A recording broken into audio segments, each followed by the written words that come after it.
Denise. We are back in the building. I am your co-host, Sybil. And I am Brandice Daniel. And thank you guys so much for joining us for this podcast. So I just witnessed a Preggo moment from Brandice, and I just thought I'd share it with you. Oh, God. So we're here recording this podcast, right, y'all? And Brandice just took down a bowl of fruit, or was it 2 bowls of fruit? What? First of all, the snacks were supposed to be shared snacks. She said she brought them to share with me. I did. All right. Anyway, a bowl of fruit, a bag of jalapeno potato chips. Yeah. A vitamin water. I think it was like a berry flavored vitamin water. She took a swig of a Poland Spring and a parfait. She with no spoon. She tore this parfait to the ground. I might have to post a picture on Instagram so you guys can see what she did to this parfait.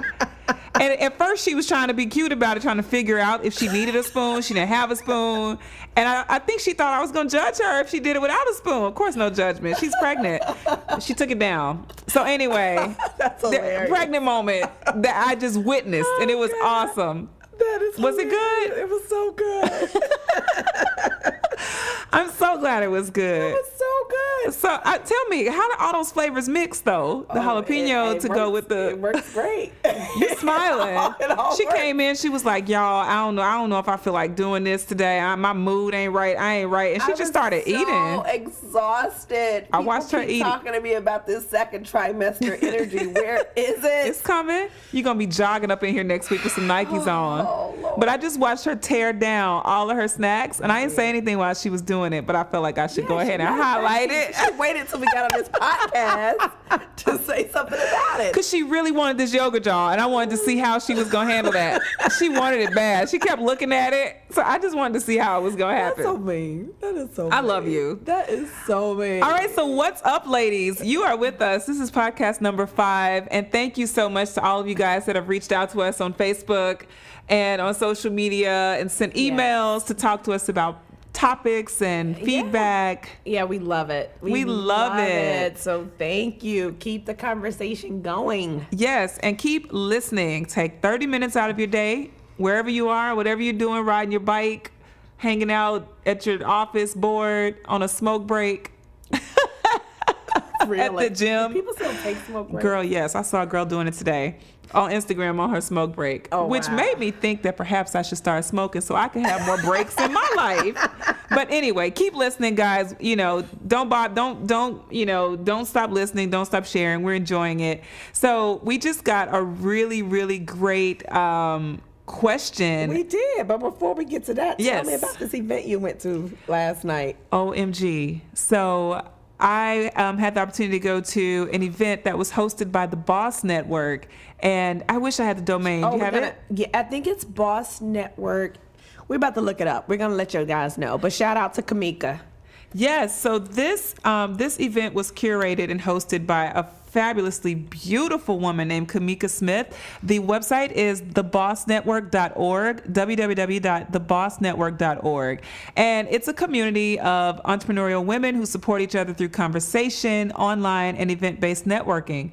So this event was a networking event, and Brandice, Harlem's Fashion Row, was one of the supporters of the event. We were. And when I tell you it was amazing to be in the room with so many beautiful, dynamic, inspiring women, it was electrifying. Wow. It really was. It was. The It conversation was so electrifying from 4 dynamic women who are all at a peak place of their career, where they would consider themselves successful in a certain way, and they were able to share so many nuggets of wisdom about how they, have made it through their journey, how they found balance, how they managed to push past the glass ceilings, how they managed to overcome perceptions, all those things that, we deal with regularly. Wow. What was your big takeaway?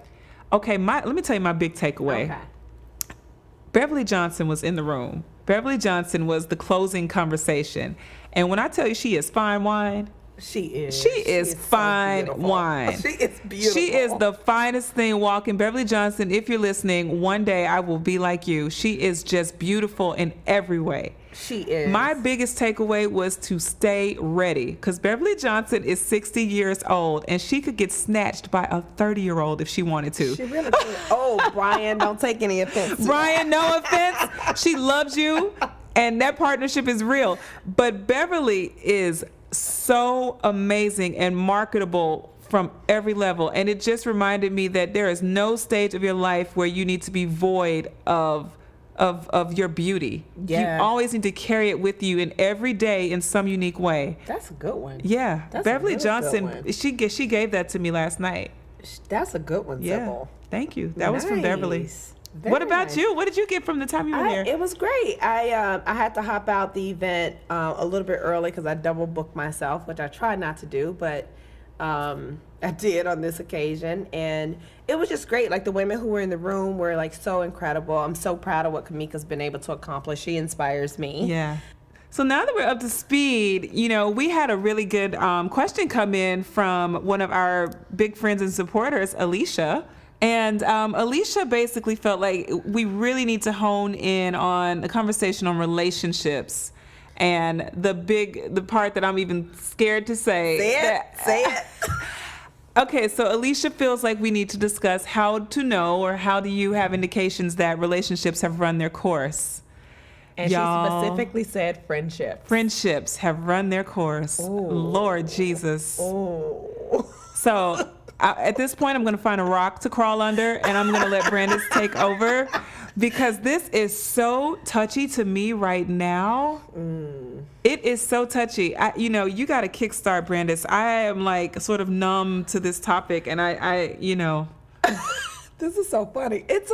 Guys, it is hilarious for me to see Sybil like this, because this is how I was when we talked about that conversation on love.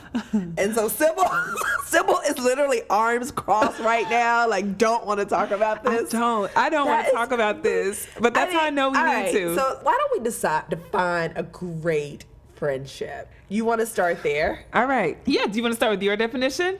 Yeah, Sure. Really? So for me, I have a lot of really great friendships, and I mean, it's really kind of simple. It's usually people that I can connect with that really appreciate all of me. And that's like the Brandice that's like super ambitious and that will push you until I can't push you anymore. You appreciate that about me, but then you also appreciate the Brandice that like is super chill and don't want to really be bothered, because I have that side of me. I don't have to call you every day.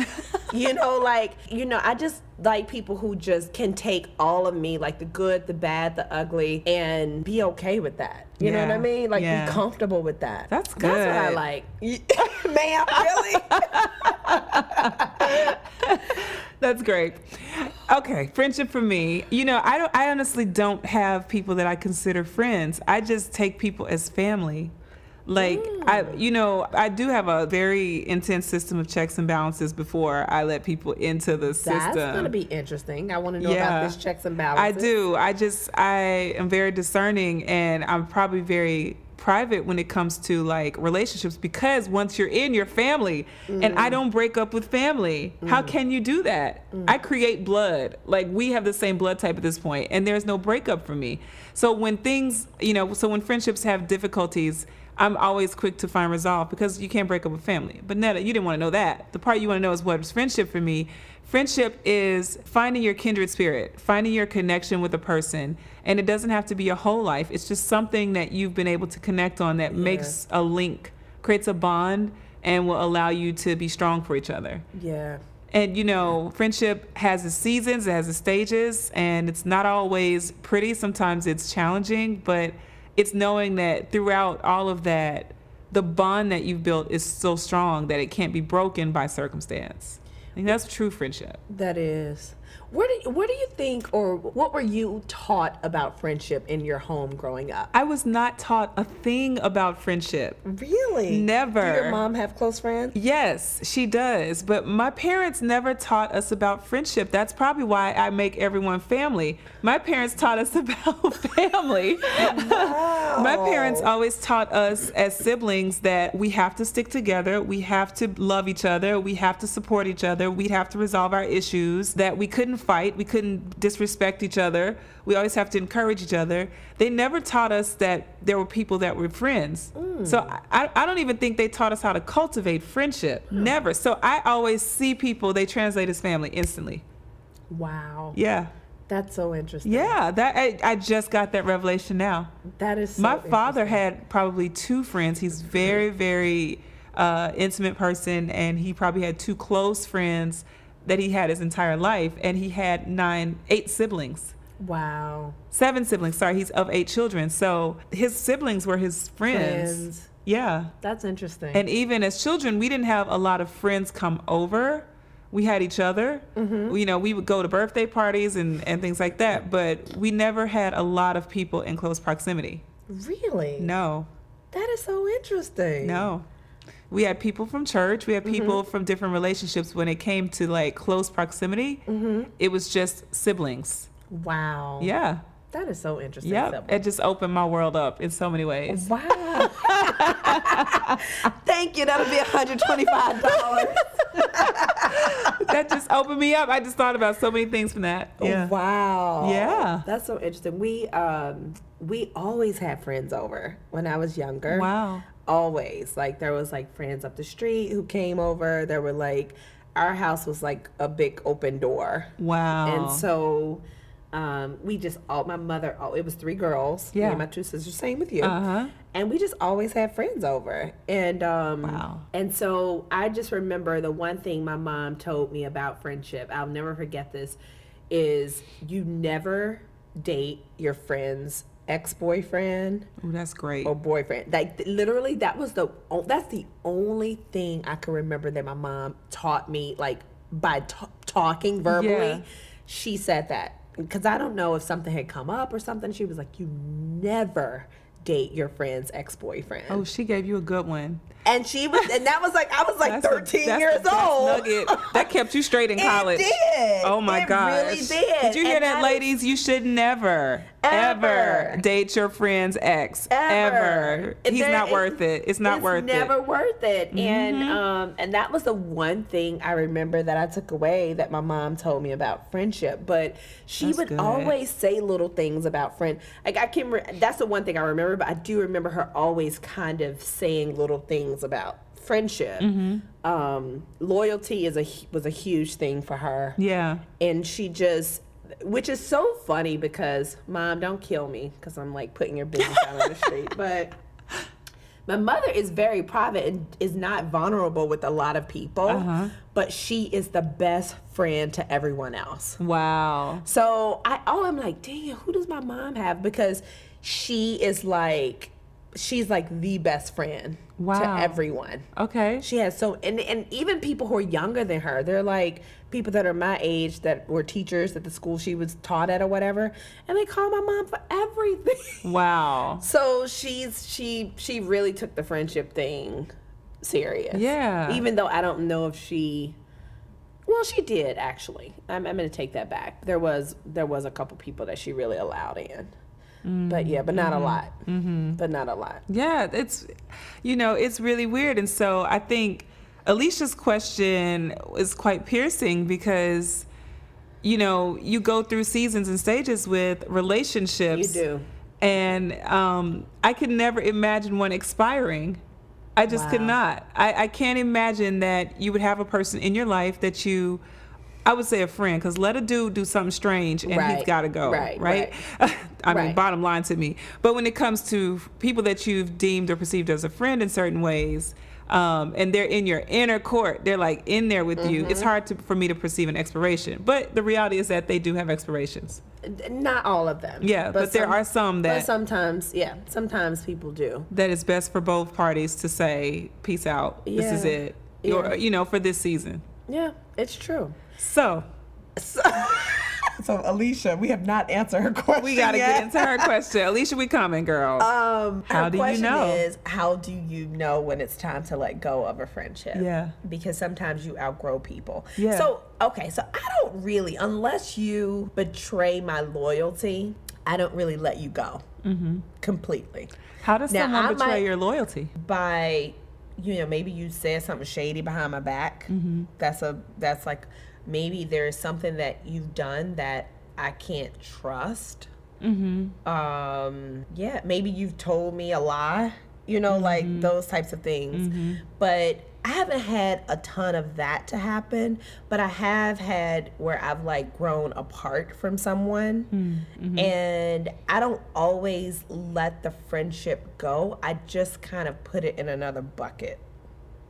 So like the bucket that's like close to me, there's that bucket, but then like you're like a little farther away. You're like in the bucket a little bit, So we on the East Coast, they're in the West Coast. Yeah, you're in another bucket. So I have done that because there are people who I remember like in college I was super close to, or in high school I was super close to, and we just kind of grew apart. Sometimes you just kind of grow apart, and you still love that person, and even when you guys get together you might talk for hours and hours and hours, but it's just you guys just don't have anything to talk about on a norm. So you have that situation, you have that scenario, right? And then I've also had situations where as I've grown, everybody can't take your growth. Some people, they want you to stay the same. And when you start to shift and change, it makes them uncomfortable. And then I have to put them in another bucket. So they're like in the Nebraska? So it's like, I'm not the same person that I was at 38 years old that I was at 22. I'm just very different. At 22, I was like a party animal. Like I knew all the clubs to get to. I knew the people who get us in. I knew who gonna buy us bottles. I knew all that. At 38, that's not the life that I'm living in. When I started to shift and kind of, grow up and change my lifestyle, certain people couldn't really get with that. They were kind of like, where's the other Brandice? Like, this Brandice ain't fun. And so I was kind of like, okay, you know what? Love you. Yeah, but over there. I'm gonna put you over there in that corner. When you want to go party, if you decide, should you ever, that you could call them. Yeah. Because exactly. Sometimes that's what the relationship is. And that's just what it is. Times. Yeah, so it's like, that's just kind of what it is. But in terms of ending a friendship, when do you know when to end? I have to think, Sybil, and why I'm thinking you have got to come out this trance that you're in right now. No, because it's interesting because I'm sitting here as Brandice was speaking, and I'm just kind of processing, Brandice, all that you're saying, and I'm realizing I don't believe that a friendship ever has to end. I don't believe that you have to end it a forever season. I do believe that you have to be willing to say, in this stage, in this place, we are not compatible, and be willing to say that to yourself, even if the other person is not prepared. And so I feel like that, one, when you stop looking at what they need and you start looking at what you need. Yes. And you realize what you need. And a lot of times people don't know for sure, what do you need out of a relationship or a friendship? It's important. You can even write it down and say, these are the things that I need. So in this stage of my life, I know that I need love, I need support, I need encouragement, I need laughter, I need honesty, I need relationship. I probably need that at every stage, but in this stage, I need it more than I needed before, because I'm in a more vulnerable state in my life, right? Where I need to know that the people that are in my life that have just been there are ready to support me in this new way, right? When I was in the last stage I was in, I could support other people more aggressively because I wasn't out here entrepreneurially. Right. There were so many things that were stable in my day-to-day life. There's something so interesting you just said right there. What's that? People pouring into you versus you pouring into them. Yeah. Because I think sometimes as friends, we're pouring so much into someone, and maybe it's time to cut off a friendship when you're doing all the freaking pouring. Yeah. When you're doing all the pouring and that person ain't giving you nothing back ever. Yeah. Can't ever offer you a nice word of encouragement. Girl, let me take you out to lunch because I know you having a bad time. How you doing? Yeah, that's how you feeling. Yeah.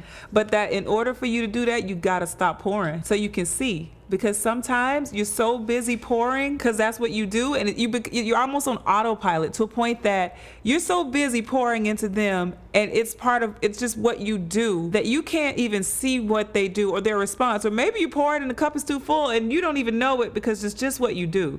So when you stop and assess, you realize, oh my goodness, I have poured into you and I've given you, and look at where you are. But I feel like I'm empty in certain spots. Yes. When I think of this friendship, I feel void of something. Well, that's a sign.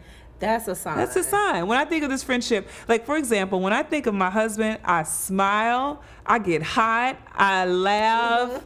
You know, I want to hug him. I just want to be with him because that relationship is so rich, and it's such a foundation for me to understand what other people in my life need to make me do. When I think about that relationship, it lifts me in so many ways, even though every moment has not been perfect. Right. Those things don't matter. What matters is, in the grand scheme of things, when I think about that relationship, I burst with joy. Wow. You know what I mean? Yeah. And I mean, I feel like in relationships, you know, be it a year, 30 months, a month, a year, 5 years, 10 years, you need to be able to look at that relationship, you know, with a very honest eye and see what it is you've gotten out of it. Right. And see how rewarding it was and how rewarding it is now. Because sometimes you'll be like, oh my gosh, it was rewarding for 3 years, and then, oh snap, it was not rewarding for the last 4, and I didn't even know it because I kept holding it in the place it was 3 or 4 years ago where it was great, and now I got residue. I hate to transition it here, but people do the same thing with relationships too. Yes. Yeah. Oh, yes. Yeah. You mentioned that in episode 2? Yeah. Like you're looking at this relationship from the early days, the romantic days when it was all brilliant and hot, and everybody was dressed up and he was opening doors. Right. And not thinking about all the times that he played you. Right. It's true. Yeah. So I think the thing is, a relationship is absolutely give and take, and a friendship is give and take. And when you're trying to do something like take a risk and be entrepreneurial, that time is so critical. Like to have great girlfriends around you. It's just, I can't even tell you how critical it is. I think like when I first started HFR, my friends did everything. Wow. My friends did everything. My friends went to the store and bought wood for the runway. My friends went and bought flowers. My friends covered car service. They were like my team. Yeah. You know, and for years, not just that first year either. That would be years. People would be like, Brandice, what you need us to do?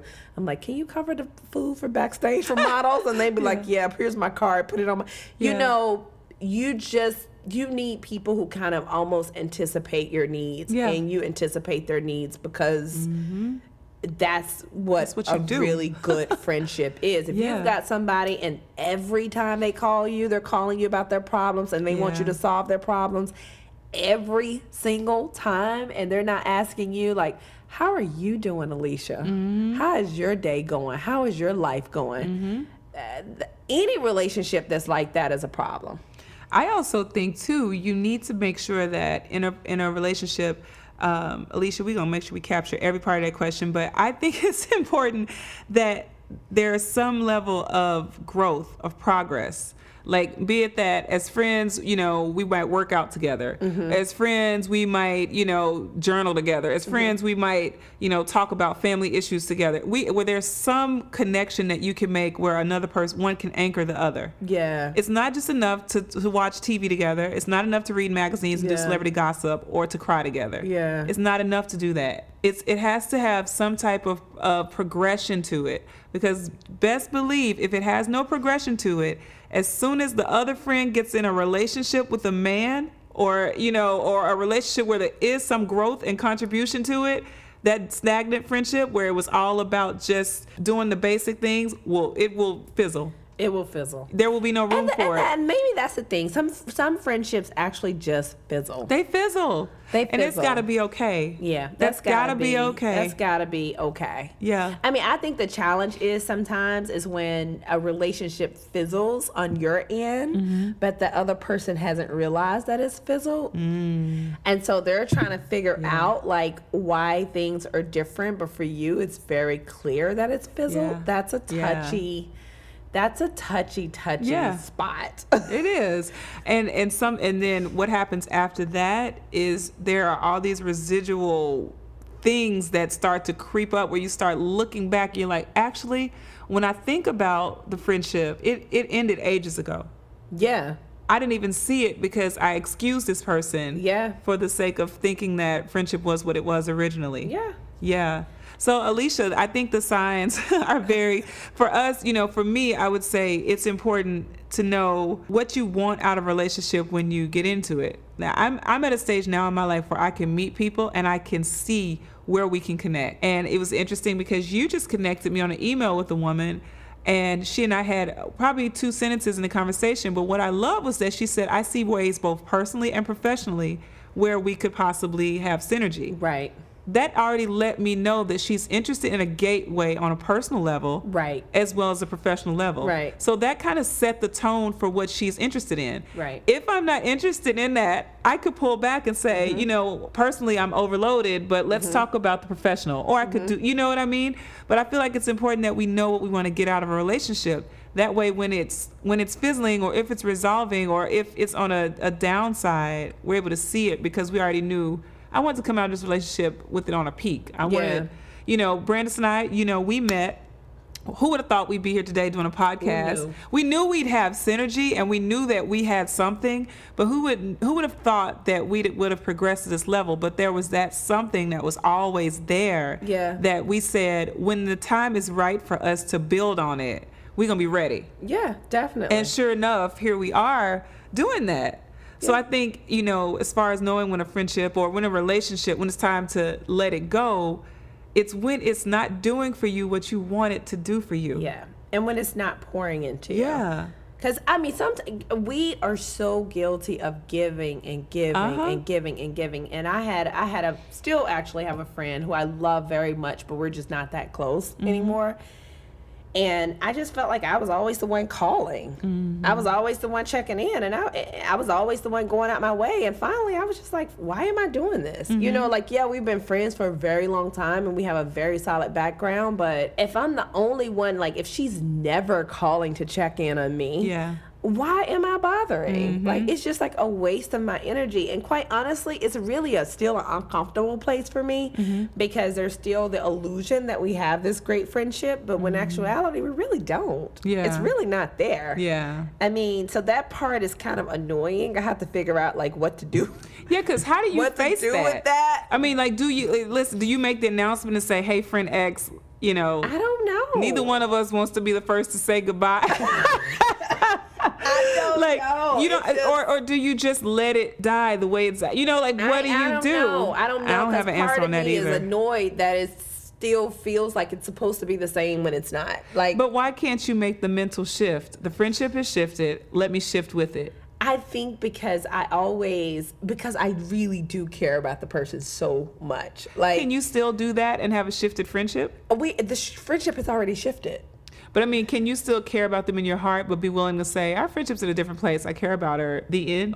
Or the until next time? Or do you have to have a resolve? I don't know. Some people have to have. I don't have an answer. Yeah. Most of my friendships have a resolve. If we're not close anymore, we're just not close anymore.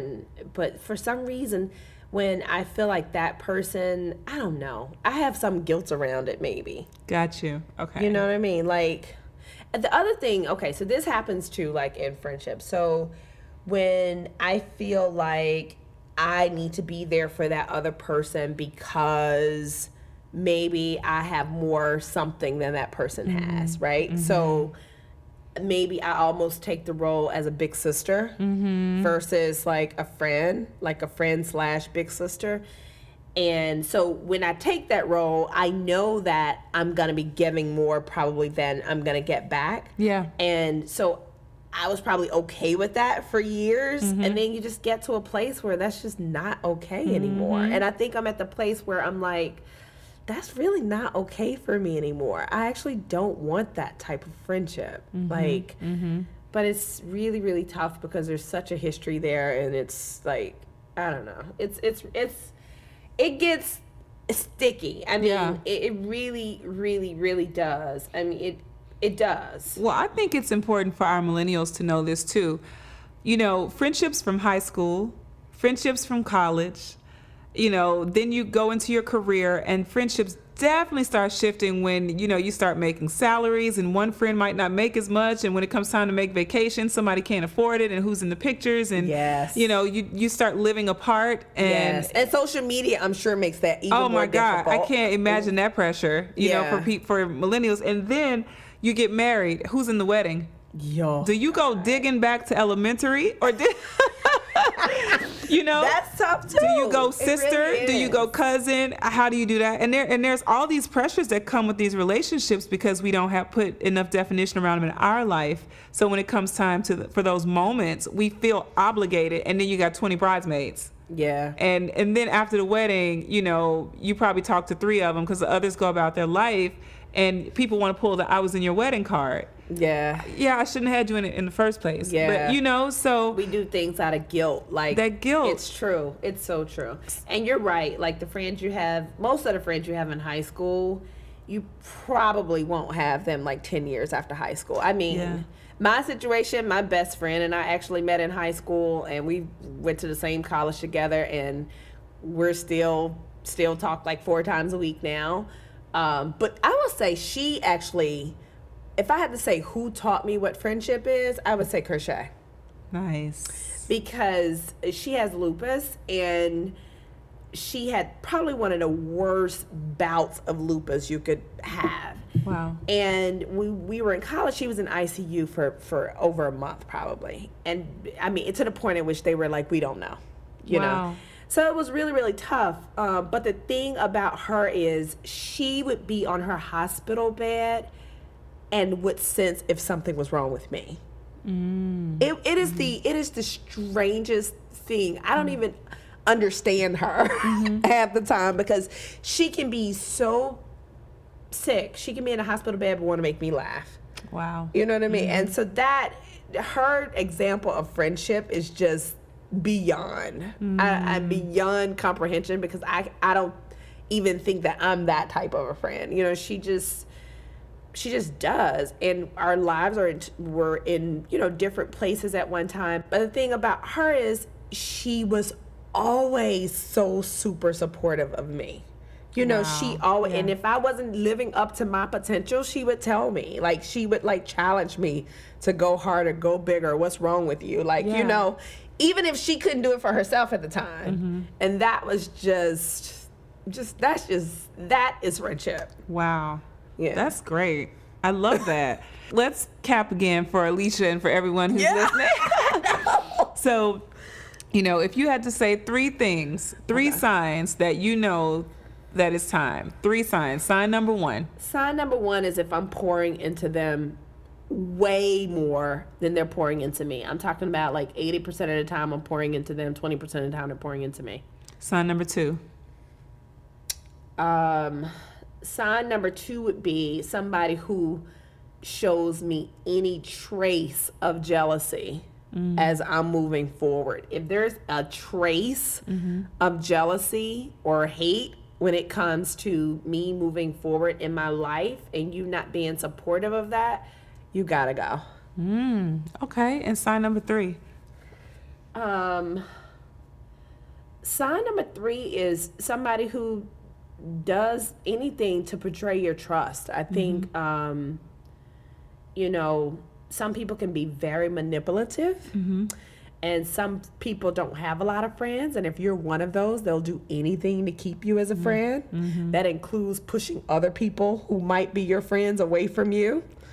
People do that. Yeah. They do that. So I think that anytime you see that a person is manipulative in that type of way, they have to go. That's good. That's good. I'm throwing it back at you. Number 1. Number 1, for me would have to be betrayal.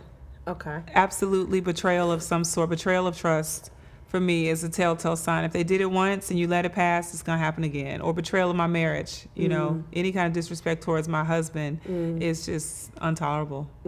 Yeah. Number 2. That's number 1. Number 2 is when you're dry, when you've run out of fuel and there's nothing there and you're just kind of hanging on like a weave, like you got the one last the track hanging on. The track is hanging on by one thread. like a bad weave, you know, and it's just hanging and you just want to clip it. Can I just, or like a chin hair, like, can I just tweeze that so this could end, you know, just something that is just hanging on and you just doing the basics and there's nothing to it. Number 3. Number 3, I would have to say, for number 3 for me would be the pouring part. Would be if I'm out serving you and I realize that you don't have the desire to serve me when I need you to. When I need you to. You don't have to serve me all the time. When you know I need you to serve me and you don't have my back and it's very clear that I need you, even if it's not, and then if it's not clear to you, you're not reading me enough, because friends have to be in tune to each other. Yes. So not stepping up to that plate for me is number 3. When you got the mix of all of those, it's just a bad cake. Yeah. Like, I'm just done. And I think the way to walk away, and clearly I haven't figured this out with you know, a couple people, but I have walked away from some friendships. I just stopped calling. I just don't be in contact. I mean, you know, maybe a long time ago, there were people who I actually had conversations with because they wanted to know why we weren't friends anymore. And if you want to know, I'll have that conversation with you. But most of the time I just kind of like disconnect from them. So, you know, so that the link or the bond that we had is basically not there anymore. Yeah. Like I do the same thing. If there's an issue on the table, I try to resolve it.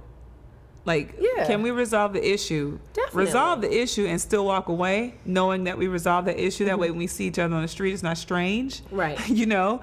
But if there's no issue on the table and it's just one of those evolutions that happens very naturally, then I just roll with it. Because it's very, you know, if it's organic and it's happening naturally and you're just going against it, creating friction, trying to make something work, it's completely gonna disservice you. It's too much energy. It's too much. It's too much energy. And you'll be taxed by it, and you'll feel weighed by it, and you'll feel used. Absolutely. And I can honestly say at this point in my life, I would say 95% of the people. I mean, I have a couple people in my life that I probably have poured more into than they've poured into me. Not now, but like over time. But I would say like 98% of the people that I call my friends are like great friends, and the other like 5 to 2% are people who I've known for years and years and years and years. Yeah. That I haven't because I love them so much. I haven't cut them off, but like the friendship just isn't the same. Yeah. No, I understand completely. I do, and you know, Brandice knows that this topic is sensitive to me right now because I'm in a resolve. So that's why this has been very hard for me to have this. Which I'm going to say fight for, because I will later when we get off this podcast. Okay. I'm open for the fight, but to me, both friends have to do the work. They do. And that's important. I agree. Everyone has to be working to make it. Let me make this clear too. I think it's important to note that relationships do not last if you don't work on them. They don't. Like you said, the calling, the contact, you have to pursue. And it takes work, but you have to decide whether or not you want to do that work for a person. And that's when you start assessing, like, actually, do I want to put in that amount of work for this person? Yes. And so if two people aren't willing to do the work that it takes to make whatever that friendship is last or relationship last, it won't sustain. Yeah, every relationship requires every work. single relationship. Every relationship. So to think that it was every growing relationship, thriving relationship will require work. And to think that you were dorm mates and now you're going to graduate college and still have that same relationship, you know, in Dallas and the other one's in New York, that's a complete misconception because the proximity was there. Right. And when that shifts, the relationship shifts. Unless you're intentional about. Unless you do the work. Yeah, unless you do the work. But you're not going to have the late nights every night. You're not going to have the touch, the feel, all the sensories that you would have had being in the same room. So there's so much that shifts after college that people have to know it's okay. And it's okay. It's okay. And even for my sorority girls out there. Yeah. You know, I love a lot of my line sisters. And there were some of them that I was super close to in college. Super close to in college that I mean, I invite them to my wedding. I invite them to big stuff in my life, but like, we're not friends. Yeah. You know what I mean? Yeah. And you probably couldn't have told me when we were in college that we wouldn't be friends because we were so close in college. We were with each other every single day. And that's okay. Yeah, it's okay. That's okay. It's okay. As long as you feel at peace with knowing that it's okay, Yeah. you're going to be all right. That's okay. It's Right? fine. Absolutely. This was really good. Alicia, was listen, good. honey, I hope we answered your question thoroughly. And of course, you and anyone else that's listening out there can always email us. You can always check out our Facebook page. Yes. You can always go on our website where we're going to have all that information available. And you can tell a friend or a friend who maybe you're on the end of a relationship and you want to give a hint. Tell them to listen to this podcast because they'll find a reason why they'll understand more why the relationship is on a dissolve. Yes, Right? absolutely. So, guys, we want you to smile big Smile. and be grateful for all the amazing things that are in your life. Yes, and that's true for the relationships that don't go well. You celebrate the ones that are going right. Yeah. You do. Well, this is it for us, and we'll see you guys on our next podcast. And thank you for listening in as usual. I am Sybil. And I am Brandice. And we are signing off. Peace.